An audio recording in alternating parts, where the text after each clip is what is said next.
اور ہم نے نہ تو ان مشرکوں کو کتابیں دیں جن کو یہ پڑھتے ہوں، اور اے نبی صلی اللہ علیہ وآلہ وسلم نہ تم سے پہلے ان کی طرف کوئی ڈرانے والا بھیجا،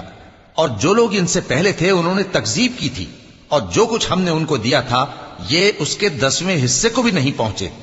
پھر انہوں نے میرے پیغمبروں کو جھٹلایا، سو میرا عذاب کیسا ہوا۔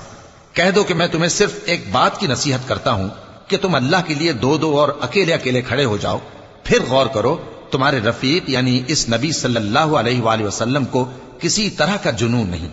یہ تو تم کو سخت عذاب کے آنے سے پہلے ڈرانے والے ہیں۔ کہہ دو کہ میں نے تم سے کچھ صلہ مانگا ہو تو وہ تمہارا، میرا صلہ اللہ ہی کے ذمے ہے اور وہ ہر چیز سے خبردار ہے۔ کہہ دو کہ میرا پروردگار اوپر سے حق ہی نازل کرتا ہے اور وہ غیب کی باتوں کا جاننے والا ہے۔ کہہ دو کہ حق آ چکا اور باطل نہ تو پہلے کچھ کر سکتا ہے اور نہ دوبارہ کچھ کرے گا۔ کہہ دو کہ اگر میں گمراہ ہوں تو میری گمراہ